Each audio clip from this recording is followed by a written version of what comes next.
Film धुरंधर में दिखाया गया कि रहमान डिकायत का जनाजा कराची की तारीख का सबसे बड़ा जनाजा था, लेकिन असल जिंदगी में वह हीरो था या विलन, इस कहानी से जवाब खुद सामने आ जाता है। जिस किरदार का नाम है सरदार अब्दुल रहमान बालोच, जिसे लोग रहमान डकैत के नाम से जानते हैं, अफसानी गाली के दादाल बलोच का बेटा था।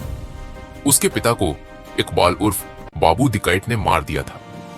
यह सुनकर कुछ लोगों को हैरानी होती है कि लियारी में लोगों की नजर में मसीहा माना जाने वाला रहमान अपनी ही मां का कातिल भी था, लेकिन लियारी के अंदर उसकी छवि एक सखावत वाले लुटेरे जैसी थी। रहमान ने अपराध की दुनिया में कदम रखा सिर्फ 13 साल की उम्र में। उसने एक मामूली झगड़े में अपने पड़ोसी को चाकू मार दिया और भाग गया। यह उसका पहला अपराध था। इसके बाद उसके नाम पर अनगिनत FIRs दर्ज हुई। कत्ल, डकैती, भट्टा वसूली, पुलिस मुठभेड़ सब शामिल थे। पुलिस ने उसके सिर की कीमत 50 लाख रुपए रखी थी। जब दादल बाबू डकैत के हाथों मारा गया तो कुछ समय बाद रहमान बलूच को हाजी लालू ने अपने गिरोह में ले लिया।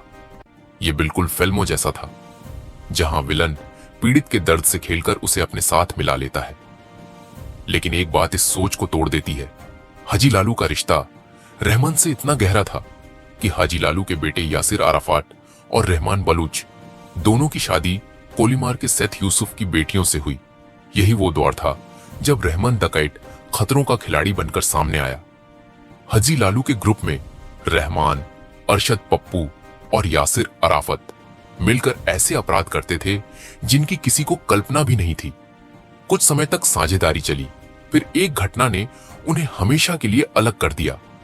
जब हाजी लालू के पास रहमान के जमा किए हुए 1 करोड़ रुपए थे, रहमान ने पैसे मांगे, लेकिन हाजी लालू ने उल्टा रहमान को गिरफ्तार करवा दिया। पेशी पर ले जाते समय रहमान को बुरी तरह पीटा गया, लेकिन वह सिटी कोर्ट से फरार हो गया। लियारी की एक बड़ी हस्ती अनवर भाईजान था।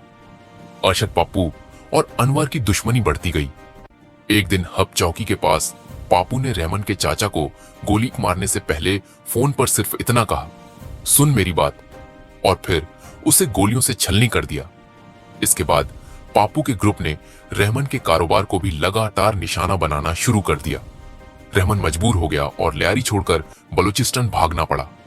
इस खूनी लड़ाई ने पूरी कहानी की दिशा बदल दी। लियारी में ऐसे हालात बने जिन्हें देखकर पूरा कराची हैरान रह गया। इस लड़ाई में एक और किरदार बेहद अहम था, फाइजू। फाइजू बुजदा और आसपास के इलाकों से भट्टा वसूलता था और कुछ हिस्सा पुलिस को व कुछ हिस्सा रहमान डकैत को देता था। अरशद पप्पू ने फाइजू से साफ कहा, भट्टा रहमान को नहीं, हमें देना होगा। फिर एक दिन एक ट्रांसपोर्टर का अपहरण कर उसे मार दिया गया। वह ट्रांसपोर्टर रहमान के लिए बहुत अहम था। रहमान ने पापू से कहा, ये मत करो, लेकिन पापू नहीं माना और उसे मार दिया। यहीं से रहमान डकैत और अरशद पप्पू जान के दुश्मन बन गए। कराची ने दोनों के बीच की ये गैंगवार, खून, बदला, तबाही, सब कुछ। हाँ, उजैर वही ट्रांसपोर्टर फैजू का बेटा है और रहमान का बचपन का दोस्त भी। अपने पिता की मौत से पहले उजैर पूरी तरह अपराध से दूर था। वह लियारी जनरल हॉस्पिटल में वार्ड बॉय था, लेकिन पिता के कत्ल के बाद रहमान ने उजैर को उसी तरह अपनाया जैसे कभी हाजी लालू ने रहमान को।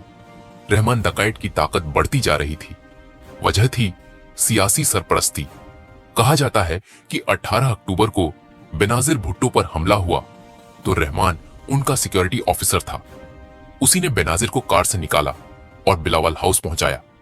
यह भी कहा जाता है कि बिलावल हाउस की एक्सटेंशन के लिए आसपास के घर खाली करवाने का काम भी रहमान ने कराया। लियारी पर उसका पूरा कंट्रोल था।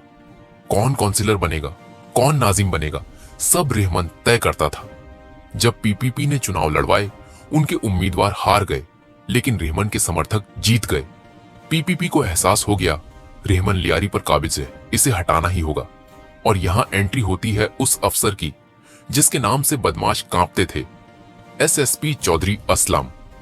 2005 में चौधरी असलम को लियारी टास्क फोर्स दी गई। उन्होंने मुखबिरों का जाल बिछाया और खबर मिली कि रहमान हब में छुपा है। पुलिस ने छापेमारी की, लेकिन रहमान CCTV से सब कुछ देख रहा था। जैसे ही पुलिस उतरी, ताबड़तोड़ फायरिंग शुरू हो गई। चौधरी असलम और कई पुलिस वाले घायल हुए। हेलीकॉप्टर भेजा गया, लेकिन रहमान फिर भी भाग गया। चौधरी असलम ने कसम खाई, रहमान को हर हाल में पकड़ना है।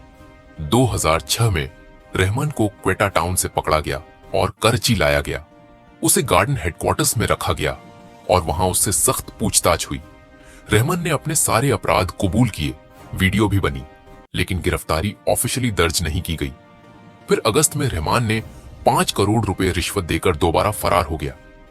2 बार पुलिस कस्टडी से भाग जाना चौधरी असलम की जिंदगी का सबसे बड़ा चुनौती बन गया। कुछ समय बाद खबर मिली कि रहमान कराची आ रहा है। पुलिस ने मुठभेड़ की, रहमान और उसके 3 साथी मारे गए। 9 अगस्त 2009 रविवार की रात रहमान डाकैत का अध्याय हमेशा के लिए खत्म। मीडिया रिपोर्ट्स के मुताबिक यह एनकाउंटर विवादित था। कहा जाता है कि रहमान वास्तव में बलोचिस्तान के डर में मारा गया, लेकिन दिखाया गया जैसे कराची के गुलिस्तान में एनकाउंटर हुआ हो। आखिरकार यह पूरी कहानी हमें एक गहरी सच्चाई सिखाती है। अपराध चाहे कितनी ही ताकत, पैसे या डर के साथ शुरू हो, उसका अंत हमेशा जिल्लत और मौत ही होता है। दुनिया के डर, पुलिस का डर, राजनीति की चाल, ये सब कुछ समय के लिए साथ देता है, लेकिन जब अल्लाह का फैसला आता है तो न ताकत बचती है, न इंसान की चालाकी। रहमान डाकैत का अंत हमें यह यकीन दिलाता है, अपराध का रास्ता जितना भी लंबा हो, अंत में वह कब्र पर जाकर ही खत्म होता है। अल्लाह हमें जुल्म, नाइंसाफी और गुनाह के रास्ते से बचाए। जाते जाते ऐसी ही दिलचस्प कहानियों और इस्लामिक हिकमत से भरी घटनाओं के लिए हमारे चैनल रिलीजन टीवी को जरूर सब्सक्राइब करें।